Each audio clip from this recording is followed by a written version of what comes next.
Dans les informations également, la vague de chaleur, puisque le Premier ministre Sébastien Lecornu réunit une dizaine de ministres cet après-midi à Matignon afin de travailler, je cite, à un plan d'endurance pour l'été, ce qui a fait sourire David Lisnard, le maire de Cannes, qui a tweeté ceci. Là, on sent que c'est du sérieux. Le président de la République reprendra l'initiative, affirmera son domaine réservé et convoquera un conseil de défense.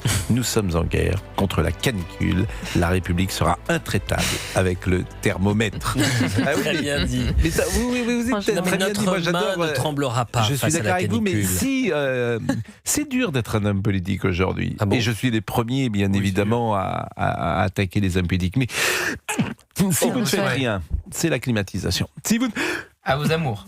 Si vous ne faites rien, vous vous faites attaquer, et si vous faites une réunion, simplement, le Premier ministre, il réunit une dizaine de ministres, et il imagine ce qui peut se passer cet été.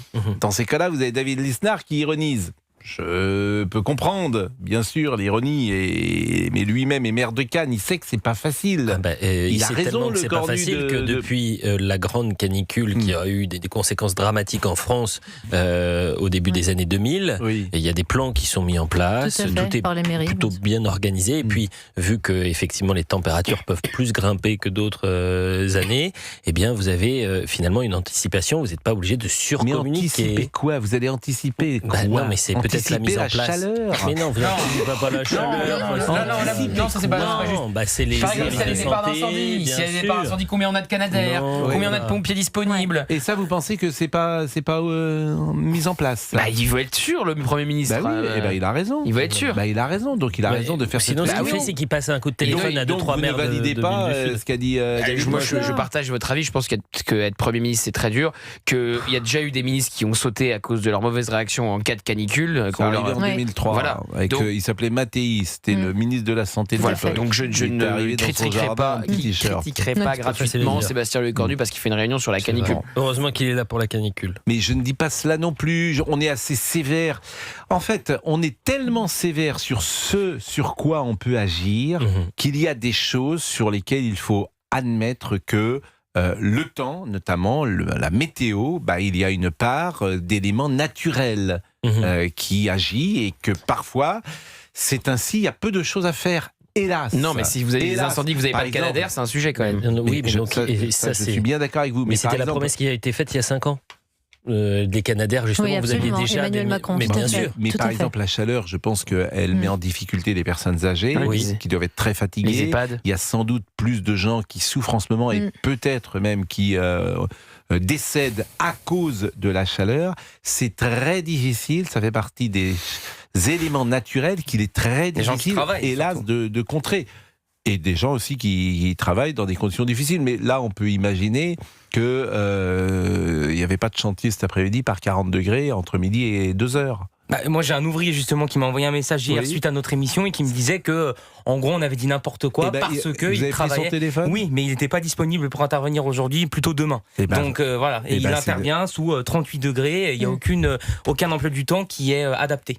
Voilà. C'est-à-dire que son patron, j'imagine qu'il a un échange, cet homme-là, avec son patron. J'imagine. Le patron n'est pas raisonnable. Voilà. Les collègues charpentiers également sont sur le toit, le véhicule annoncé à 38 degrés, etc. T'es pas charpentier sur le toit entre midi et 15 quand il y a 40 degrés, c'est pas raisonnable. Apparemment si. Quand c'est votre contrat de travail, Pascal, vous faites comment? Si hier on a raconté des bêtises. Lorsque c'est dans le cadre de votre contrat de travail, vous faites comment? Vous dites à votre employeur, je bosse pas pendant 3 heures? Il me dit, il n'y a aucun contrôle sur les chantiers. Voilà, c'était cette phrase. Je pense que dans ces cas-là, on travaille entre 5h et 8h du matin peut-être, on travaille en décalé. On se met pas entre midi et 15h. Mais s'il n'y a pas de contrôle sur les chantiers, certains en profitent. Donc les ouvriers forcément travaillent dans ces heures de forte chaleur. On vient d'avoir le témoignage de Reda Bellage qui nous dit qu'ils n'ont pas de bouteille d'eau pendant la journée à Roland-Garros. Peut-être que M. Lecornu réfléchira à ça, donc, notamment. Plutôt que de communiquer en expliquant. Sébastien Lecornu ne va pas non plus réfléchir aux bouteilles d'eau. Faut que vous voyez ce que je veux dire. La chaleur, oui, mais la chaleur a des conséquences. Je veux bien qu'on demande à Sébastien Lecornu de réfléchir aux bouteilles d'eau, mais c'est lui qui les livre. C'est pas lui, c'est pas son job non plus. Vous ironisez, mais c'est un vrai sujet qui porte de vraies conséquences, Pascal. Mais j'entends bien, mais c'est pas chacun a son job. On parlait des feux de forêt qui sont déclarés l'année dernière en Gironde. Il y a peut-être aussi un déficit structurel, effectivement. Il y a peut-être des choses dont Sébastien Lecornu va parler, j'espère bien. Nathalie est là. Nathalie nous appelle d'où? Enseignante en Seine-Saint-Denis qu'on connaît. Bonjour Nathalie en Seine-Saint-Denis, enseignante qu'on connaît. On n'arrive plus, voilà. Bon, alors tiens, c'est intéressant. Vous avez fait cours aujourd'hui, Nathalie ? Oui. Bon, vous avez fait cours combien de temps ? J'ai fait cours toute la journée. Toute la journée, donc vous avez commencé à 9h ce matin ? 8h30 ? À 8h30, ouais. Et vous êtes en CM2, je crois ? C'est ça. Quand je dis vous êtes en CM2, bien sûr, c'est... On a commencé par français matin, déjà. Faut mieux commencer par les matières les plus dures le matin, j'imagine. Voilà. Bon, est-ce que votre classe est... On était sur la Seconde Guerre mondiale, donc bon. En CM2, vous faites la Seconde Guerre mondiale ? Bien sûr. Ah oui, j'allais peut-être faire un stage, moi. Oui, c'est bien. Une remise à niveau. Bon, et est-ce que votre classe est climatisée ? Du tout. Ah oui. Alors, du tout, officieusement, j'ai ramené une clim de chez moi. C'est votre clim perso ? Oui. Est-ce que vous avez le droit de ramener votre clim perso ? Je n'en sais rien.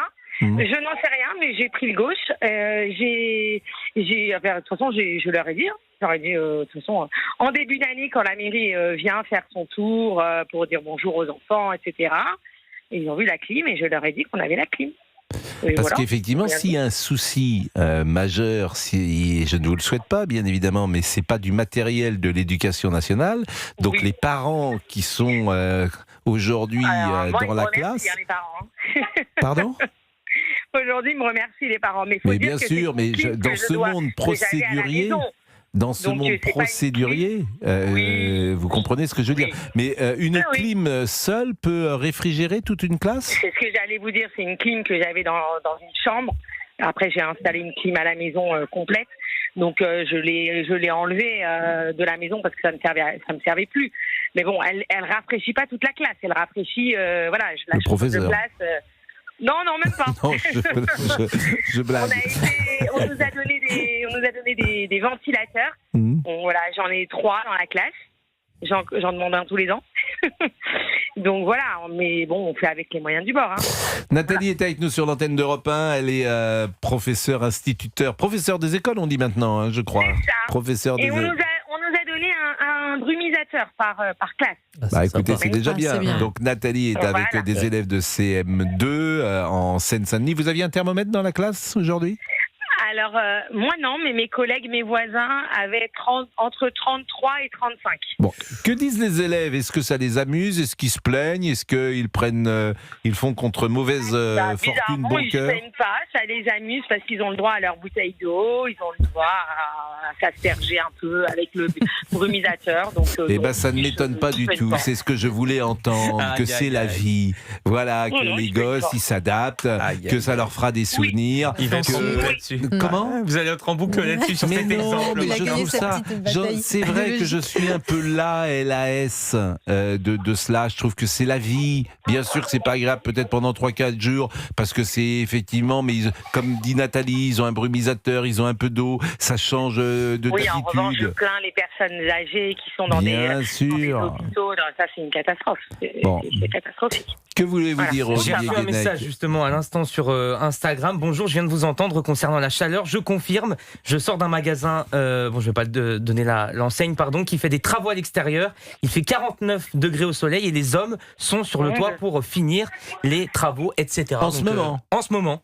J'ai demandé l'avis en Charente-Maritime.